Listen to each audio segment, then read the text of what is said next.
Allahumma salli wa sallim ala sayyidina Muhammadin wa ala ali sayyidina Muhammad. Bismillahirrahmanirrahim. Qala musannif wa sarihu rahimallahu ta'ala wa nafa'ana bi ulumihim fid dharaini amin. Bismillahirrahmanirrahim. Rabbi ishrah li sadri wa yassir li amri wahlul 'uqdatam min lisani yafqahu qawli. Bismillahirrahmanirrahim.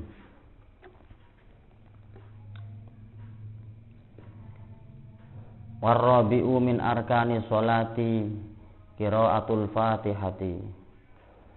Rukun yang nomor 4 dari rukun-rukun sholat, melanjutkan yang kemarin.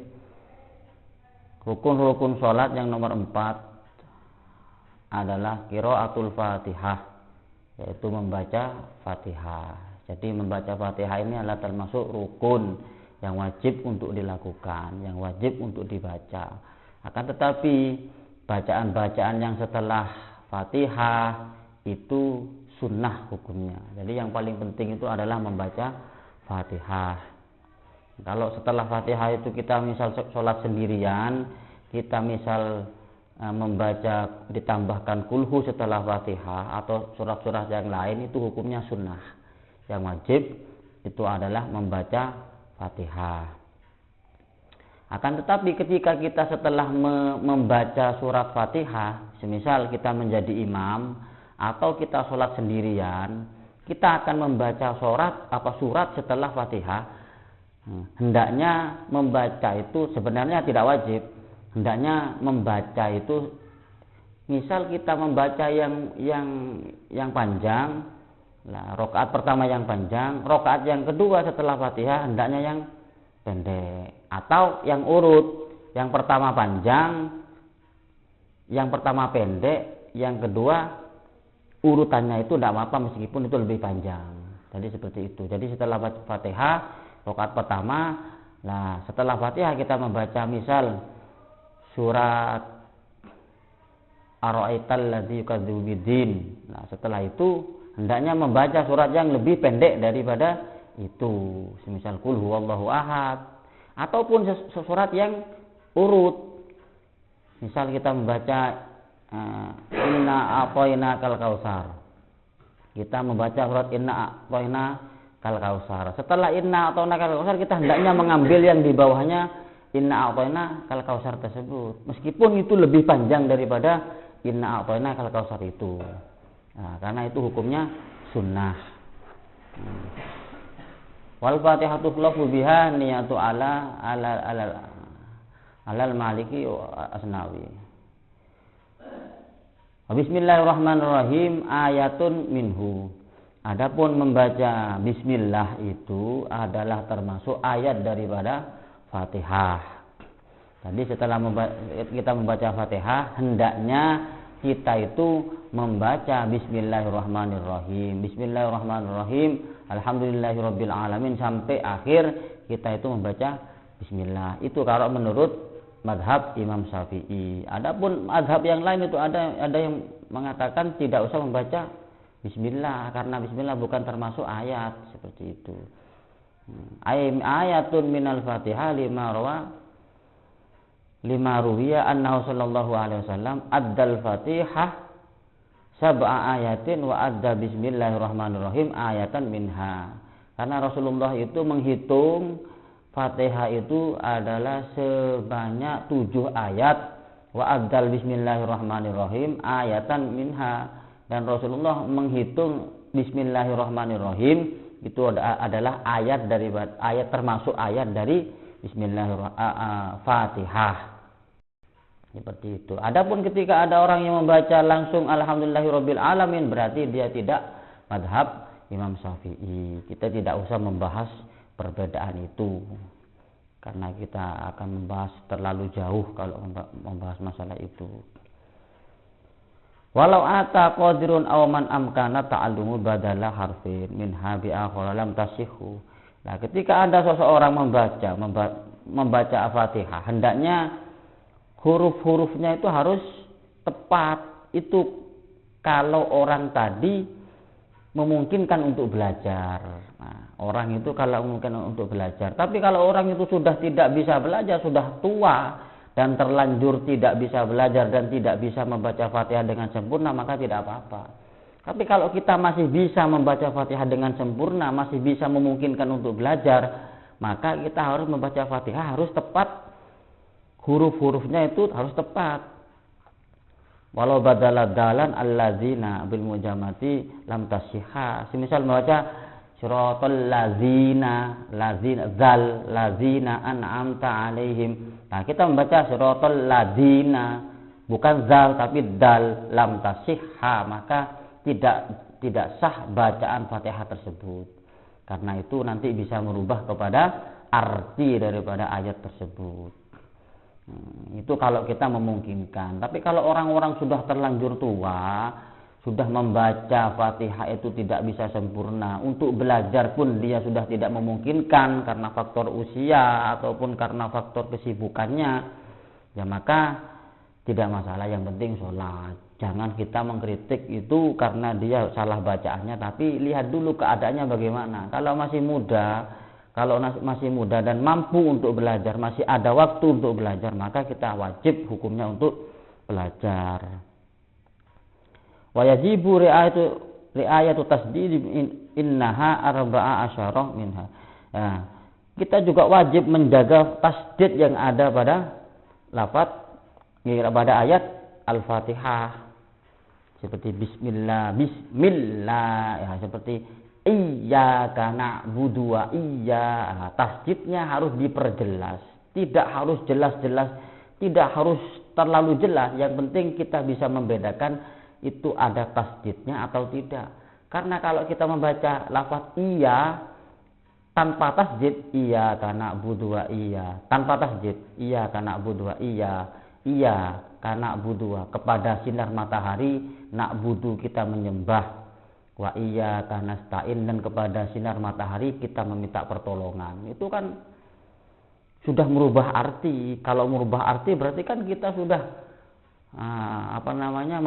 mengatakan bahwa kita itu akan menyembah dan meminta tolong kepada sinar matahari. Tapi kalau iyyaka na'budu wa iyyaka nasta'in, hanya kepadamu ya Allah kami menyembah dan hanya kepadamu ya Allah kami meminta pertolongan. Nah, itu sudah merubah arti. Kalau merubah arti berarti kita dosa.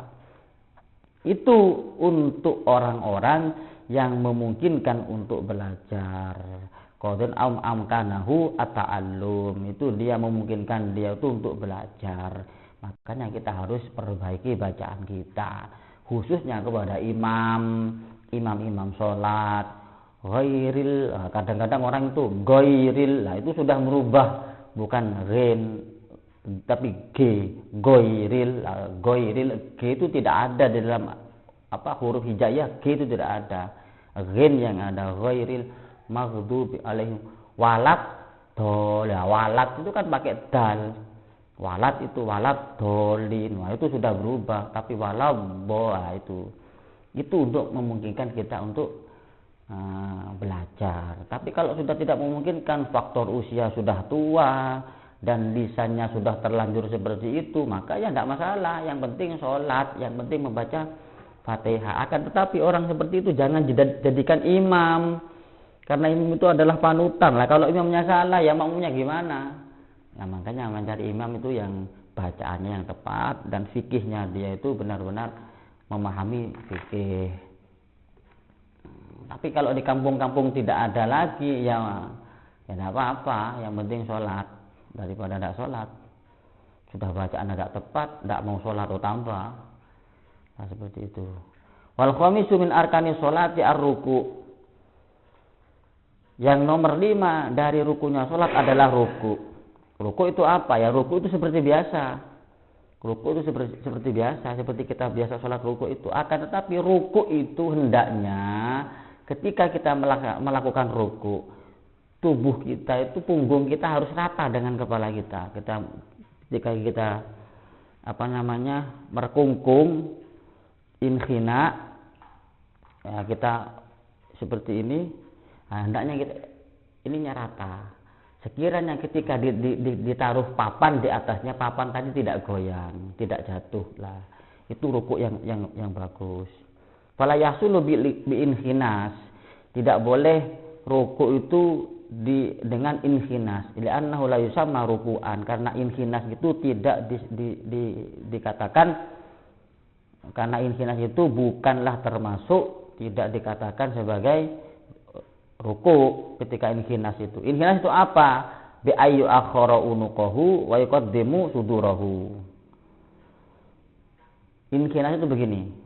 Kalau kita langsung artikan, inhinas ketika ruku, inhinas itu dada itu ada di depan dan leher kita ada di belakang. Seperti ini berarti.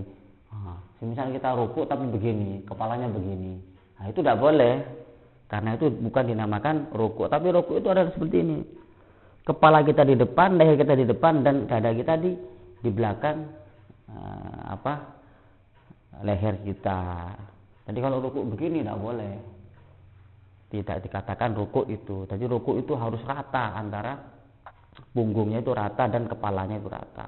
Tidak boleh kepala kita begini, tidak boleh. Harus tapi merunduk dan rata. Itu ruku yang tepat. Adapun ketika ada orang rukuknya kok tidak tepat, ya lihat dulu, jangan kita gampang menyalahkan orang. Karena orang gemuk dengan orang yang tubuhnya biasa seperti saya itu beda. Kalau orang gemuk itu kalau suruh ruku itu nggak bisa, suruh ruku sempurna nggak bisa.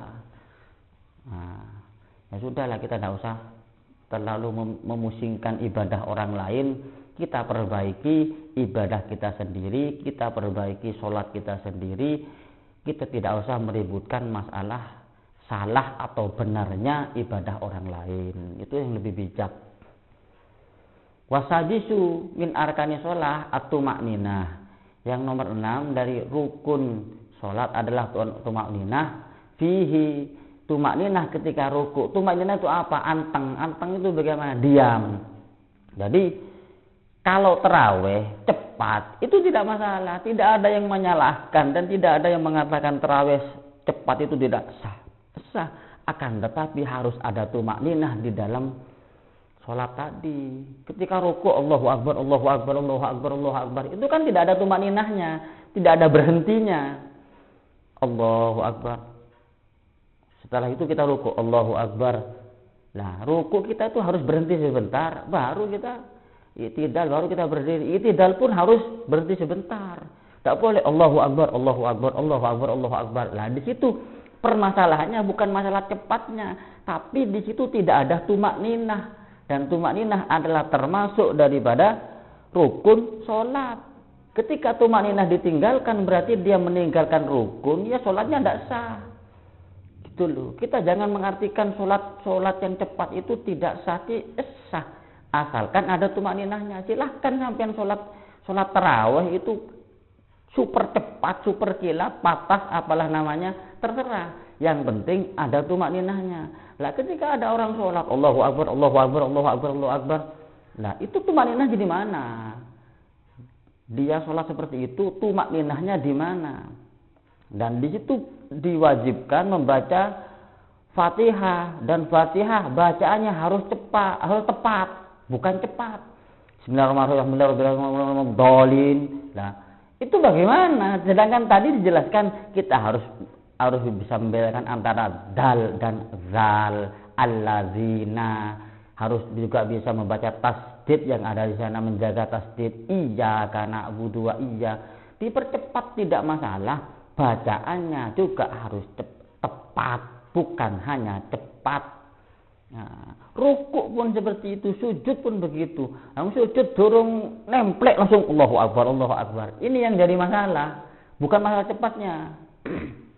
Seperti itu. Sholatlah yang cepat tidak masalah, akan tetapi harus ada tumakninah di sana. Tumakninah itu antang-antang itu berhenti sejenak lah. Sekiranya itu memberikan kesempatan bahwa kita benar-benar dikatakan ruku. Allahu Akbar, Allahu Akbar, Allahu Akbar, Allah lah. Seperti itu tidak masalah.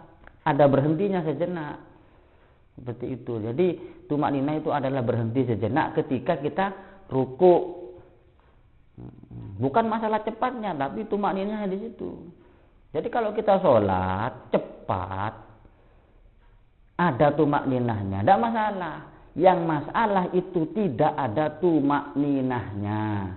Itu loh, kita mau terawih, cari yang cepat, yang patah, tidak masalah. Yang penting imam tadi harus tumak ninah. Jangan cuma mengejar cepatnya saja. Bacaannya juga harus tepat, tidak harus cepat. Nah, seperti itu. Nah, seperti yang viral sekarang di di Facebook atau di mana-mana, kan banyak video itu beredar banyak. Bismillahirrahmanirrahim. Alhamdulillahirabbil alamin arrahmanirrahim maliki yaumiddin iyyaka na'budu wa iyyaka nasta'in dhalin amin. Allahu akbar Allahu akbar Allahu akbar Allahu akbar. Lah, ini bagaimana gitu loh. Sedangkan rukunnya sholat adalah membaca Fatihah dan harus menjaga huruf-hurufnya, menjaga tasdidnya agar terbaca dengan benar. Tidak boleh sembarangan, karena ketika mengatakan iyyaka na'budu wa iyyaka nasta'in, iyyaka na'budu wa iyyaka nasta'in, tidak ada tasdidnya, berarti kepada sinar matahari kita menyembah dan kita. Lah kalau kita menyembah pada sinar matahari, buat apa kita sholat?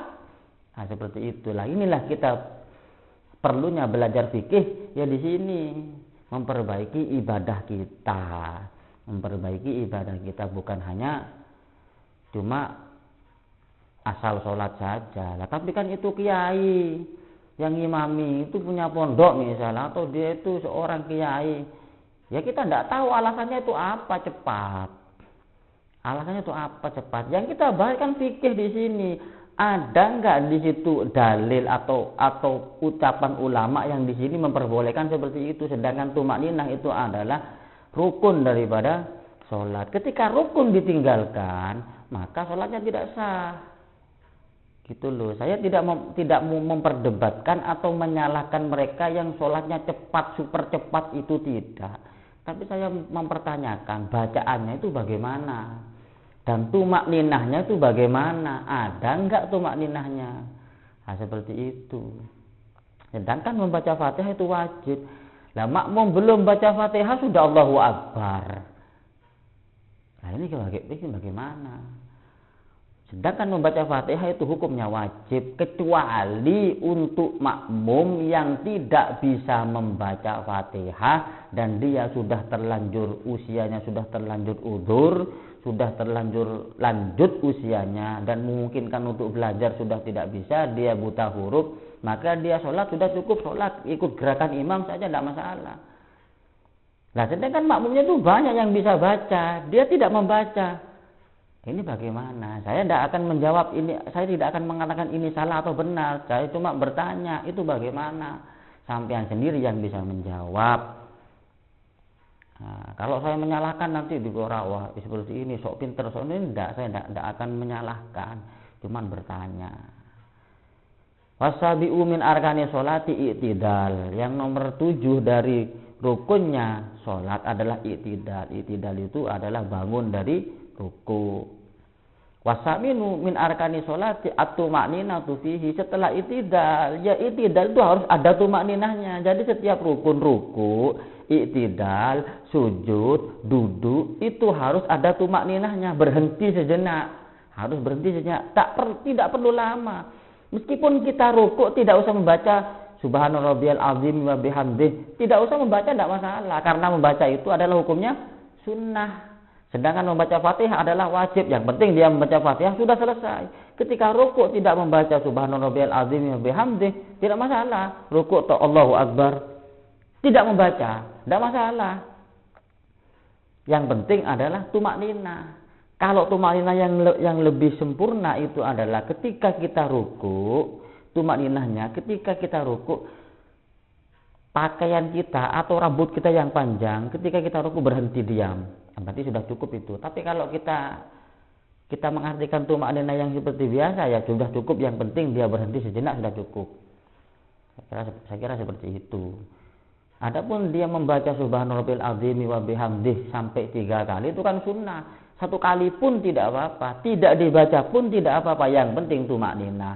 Nah, sampean mau sholat cepat, mau sholat macam apapun silahkan. Yang penting ketika kita melakukan rukun daripada sholat, rukuk kah i'tidal atau sujud kah atau itu duduk kah, ya harus ada tumak ninahnya, karena tumak ninah ini adalah termasuk daripada bagian sholat. Jadi kalau tidak ada tumak ninahnya tidak sah sholatnya, karena ketika rukun ditinggalkan maka sholatnya tidak sah, karena rukun ini adalah kewajiban yang harus dilaksanakan. Nah, seperti itu.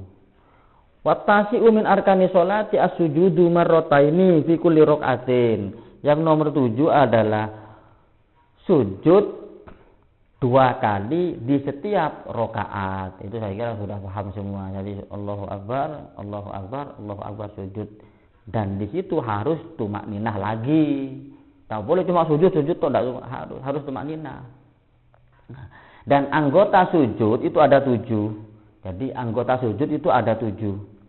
Umirtu an asjada ala sab'ati a'dhamin al jabhati wal yadaini wa rubbataini wa atrafil qadamaini. Jadi anggota sujud itu ada 7. Yang pertama adalah dahi kita, tangan kita, lutut kita, dan ujung jari kaki kita. Jadi ketika ada orang sholat, ini jari misal ini jari sholat, jari kaki. Ini jari kaki. Ketika kita sujud, ini harus meletakkan ujung daripada kaki kita. Jadi kalau sholat ya begini, harus diletakkan. Ketika sujud kok tidak diletakkan, ya maka tidak sah sholatnya. Ujungnya tidak diletakkan, cuma sininya toh, bukan ujungnya, maka tidak sah. Yang benar itu adalah begini, kaki kita harus begini. Apakah harus semua? Tidak. Sebisanya, tidak harus 5. Kalau 5 kan tidak bisa, kadang kan jarinya orang kan tidak sama, ada yang pendek, ada yang panjang kan tidak sama. Nah, seperti itulah yang dinamakan sujud. Jadi sujud itu anggotanya harus 7 ini. Ketika salah satu anggota 7 ini tidak menyentuh ke lantai, maka sujud kita tidak sah. Sujud kita tidak sah karena anggota 7 ini harus nempel ke ke tempat sujud itu. Wal kharaja bil jabhati al anfu.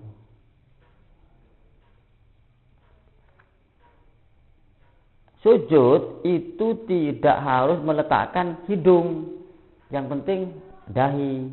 Hidung itu diletakkan boleh, tidak diletakkan tidak masalah. Jadi ada orang sujud seperti ini tidak masalah. Yang penting dahi kita. Nah, misal ada orang hidungnya pesek, dia maksa sholat. Dia itu pernah dengar mungkin bahwa kita harus meletakkan hidung kita di anggota sujud. Sedangkan dia pesek, lah repot kan? Ini mau gimana? Sedangkan dahinya agak menonjol, lah repot. Jadi mau meletakkan hidung tapi dahinya tidak kena, mau meletakkan dahi hidungnya tidak kena. Lah yang benar bagaimana? Yang benar itu adalah meletakkan dahi. Nah, kalau hidung itu tidak masuk, wahoroja itu bukan termasuk itu. Hidung itu bukan termasuk anggota sujud. Nah, seperti itu. Dan cara-cara kita sujud itu, cara kita sujud itu adalah ketika kita sujud itu benar-benar menekankan dahi kita ke lantai, ke tempat sujud tadi harus ditekan. Sekiranya ada kertas di situ, ada kertas di depan kita. Misal gini, ketika ada orang sholat, nah, di depan dahi kita ada kertas kecil seperti ini. Sekiranya kertas kecil ini ketika sujud menempel, nah itu bukannya harus menempel, enggak harus menempel, enggak. Itu kan perkiraan. Kira-kira seperti itulah. Kenapa kok begitu? Karena ketika sujud harus ditekan dahinya, enggak boleh cuma nempel tapi enggak sampai ditekan. Harus benar-benar ditekan. Sekiranya kira-kira sampai itu seperti. Nah, makanya di situ kan ada kata-kata min asari sujud. Nah, orang-orang itu mengartikan min asari sujud, bekas daripada sujudnya Rasulullah, itu mengatakan itu salah paham. Seolah-olah orang yang di sininya dahinya hitam itu adalah orang yang banyak sujud. Bukan. Rasulullah itu tidak pernah mengajarkan seperti itu. Ketika itu ada, suatu ketika Rasulullah itu didatangi oleh sahabat. Suatu ketika Rasulullah didatangi oleh sahabat. Dan sahabat tadi melihat bahwa di dahi Rasulullah itu ada bekas sujud. Bekas sujud itu bukan berarti dahinya hitam di sini. Seperti yang orang-orang sebelah lah. Orang sebelah di sini. Dahinya hitam, terus janggutnya panjang, pakai cingkrang lah, bukan seperti itu. Dan sahabat menemukan di situ ketika datang ke rumahnya Rasulullah ada bekasnya sujud. Nyon sewu, rumahnya Rasulullah itu bukan seperti rumahnya para artis yang mewah, yang lantainya bersih, bukan. Rasulullah itu rumahnya seperti rumah orang-orang miskin, tidak punya.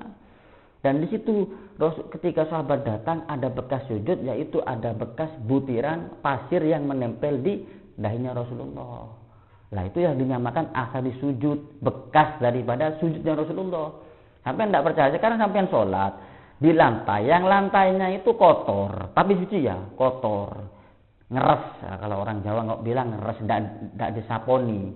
Nah pasti ketika kita sujud pasti butiran debu ataupun yang kerikil-kerikil kecil itu pasti menempel ke dahi kita. Nah, menempel ke dahi kita inilah yang dinamakan asari sujud. Lah, sujud yang benar itu maka kata ulama adalah ketika kita meletakkan dahi kita ada kertas ataupun ada kerikil-kerikil kecil, itu hendaknya sampai menempel saking menekannya kita ketika sujud. Saya kira paham ya. Jadi kalau misal ada kerikil di situ kok tidak sampai menekan, berarti kerikil kan logikanya tidak akan menempel ke dahi kita. Tapi tidak wajib kita harus, ini ada kerikil harus ditekan, harus begini. Tidak. Kira-kira seperti itu. Itulah sujud yang benar. Ketika kira-kira logikanya kalau ada orang sujud seperti ini, nah kertas akan menempel di sini, saking menekannya dahi kita. Lah kira-kira seperti itu. Tapi tidak wajib harus menempel, tidak. Tapi kira-kira seperti itu. Lah makanya orang-orang itu salah mengartikan bahwa min asali sujud, wah, iku batuke ireng itu dahinya hitam, berarti banyak sujudnya dia. Bukan, tidak ada ceritanya. Banyak kiai kok yang ahli tahajud, ahli sholat. Ya banyak juga dahinya kiai yang tidak hitam itu. Ya biasa, karena hitam itu bukan bekas daripada sujud. Bekas sujud itu adalah yang dilihat oleh sahabat ketika datang ke rumah Rasulullah. Rumah dalamnya Rasulullah itu bukan mewah seperti rumahnya artis-artis. Ya lantainya ya lantai kotor, dan beliau itu tidak pakai karpet seperti ini, tapi pakai tikar. Di situ ada bekas tikar, ada bekas kerikil-kerikil kecil yang menempel di dahinya Rasulullah. Itu menunjukkan bahwa Rasulullah itu ketika itu selesai melakukan sholat sampai sujudnya beliau itu ada bekas yang menempel. Berarti di situ kalau sujud itu hendaknya ditekan. Nah, seolah-olah logikanya seolah-olah ketika ada kerikil di situ atau ada kertas di situ itu menempel ke dahi kita saking kita menekannya. Dahi kita ada tekanan di situ. Jadi sujud itu harus ada tekanan ketika sujud. Tidak boleh cuma biasa atau ada tekanan. Tapi tidak perlu harus tekan gini, tidak perlu. Yang penting ada tekanan. Saya kira sudah dipaham ya. Yang penting ada tekanan. Makanya kita jangan sampai salah mengartikan min asari sujud, bekas daripada sujud Rasulullah, dahinya hitam sampai mengecap seperti ini. Jangan diartikan orang yang dahinya hitam, wah itu dia ahli tahajud itu. Sampai dahinya hitam, oh berarti dia ahli tahajud. Ya enggak seperti itu. Nah itu cerita di mana Rasulullah itu dikatakan min asari sujud. Saya melihat Rasulullah itu ada bekas sujud. Bekas sujud itu bukan seperti itu. Bukan berarti dahinya hitam. Saya kira paham ya apa yang saya maksudkan itu. Wal asyiru min arkani sholati at-tuma'ninah. Nah, tuma'ninah fihi ay sujudi.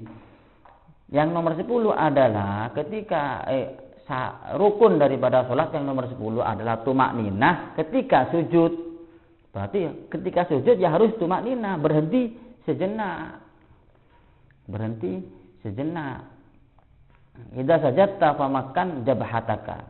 ketika kamu sujud, famakin jabhadaka, maka hendaknya ditempatkanlah suruh ditekan itulah seperti itu dahinya, tahta qatil au hasisil layaka, seperti tadi dijelaskan bahwa seolah-olah ketika ada kertas atau ada kerikil-kerikil itu yang menempel di tempat sujud kita. Itu saya kira apa yang bisa saya sampaikan, semoga bisa difahami, semoga mudah dimengerti, dan kita tidak salah paham mengartikan apa-apa yang telah diajarkan oleh Rasulullah sallallahu alaihi wasallam. Saya kira cukup sampai di sini. Hadam ini. Wassalamualaikum warahmatullahi wabarakatuh.